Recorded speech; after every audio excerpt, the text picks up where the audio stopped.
Photographer Joseph Ford has always been up for a challenge, from creating a tennis court out of gaffer tape to snapping baby crocodiles. But it's his woolly optical illusions that have really captured attention worldwide. Working with knitter Nina Dodd, they've created wearable art worthy of a double take, creating jumpers that blend seamlessly with real life. Now, they've even joined forces with DJ Fatboy Slim. Now the talented duo has released a warm and fuzzy new book, blending skylines with sensational sweaters. Oh, and don't they look very cool? Joseph Ford and Nina Dodd join us live from Melbourne. Good to see you both. Joseph, now it was the bus seat jumper which started everything, right? We understand you've brought that along with you. So just show us and talk about how the collaboration came about. Yeah, so Nina... Well, I have the bus jumper. Yeah, there it is. Nina absolutely adores buses and knitting. And she had knitted this jumper inspired by a bus seat in our local Brighton. Do you want to tell the story? So I love knitting and I love buses. And I was on a bus one day and I just thought, well, how stupid. Why have I never knitted a jumper that looks exactly like a bus seat? Because it seems so obvious. So I kind of got off at the next bus stop that was near a wool shop, grabbed the wool, made up a pattern, and this was the result. And we collaborated on another project, and she showed me the jumper, and I thought, this is amazing. We've got to do something with this. So we got a good model, we borrowed a bus, and we shot our first picture. And we were both very pleased with that. So I suggested doing a dog with a knitted jumper as well. And Nina worked hard on that. Yes, that was a bit of a nightmare, because if you can imagine, the dog was blending into there it is.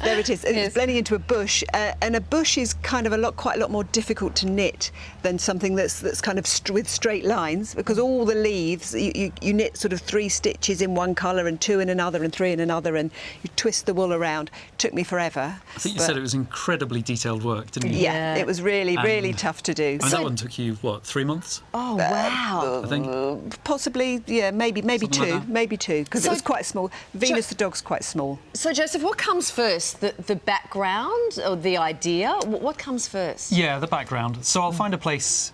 Sometimes I'll go out with an idea in my mind, and I'll think I want to shoot something in front of a bit of graffiti or in front of a natural landscape. So I'll go off specifically looking for a particular place to photograph. And sometimes I'll just be walking along in the street, and I'll see a background that I think looks interesting. It's incredible. Yeah, Nina, some of these pictures that we're seeing, the backdrops themselves look incredibly difficult. So when it comes to the knitting, what was the hardest piece to actually knit? I think the hardest one was the cherry blossom, the young child on a swing in front of a cherry tree. There were 24 balls of wool coming out of the back. There it is, 24 balls of wool coming out of the back of that piece of work. So every row had all of those balls of wool I had to knit backwards and forwards. Took me, that was last Christmas, actually, Christmas 2018. You might have been having fun and celebrating with your families. I was knitting this jumper. Drove me mad. But if Joseph said to me, you know, you can knit anything, so I had to do it. Fatboy Slim, even featured in one of these pictures. This must have been an incredible shoot. It was an amazing shoot, yeah. I got in touch with him and asked him if he'd be interested in taking part in the project. And he invited me to come around to his house to have a bit of a chat about it. And we wandered around his house, and then he showed me up to the roof, where he had a 25-foot wide smiley on the roof. And I thought, it's got to be here. And then the next question was, what could we possibly dress him in? So Nina knitted an amazing bathrobe for him. Yep. And we shot him there. And filmed from a drone as well. Amazing. Yeah, looks terrific. Yeah. Now, Nina, as we mentioned, you and Joseph have collaborated on a new book called Invisible Jumpers. It's released today.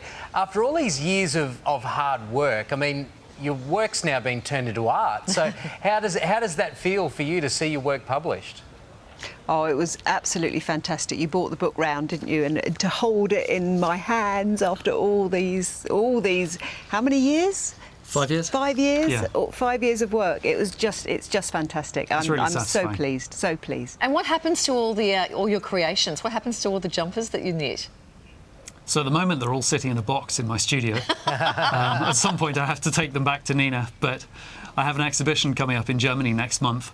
I'm going to take a few over to that, and yeah, we'll see where it goes from here. Fantastic. I think what would be really nice is to do an exhibition and exhibit all the jumpers with the photographs. Oh, absolutely. Yeah, it is terrific. Yeah. Joseph, Nina, thanks for joining us and congratulations on the new book. Thank you very much. Thank It you. is called Invisible Jumpers and it is out today. Details on how you can get a copy will be over on our website.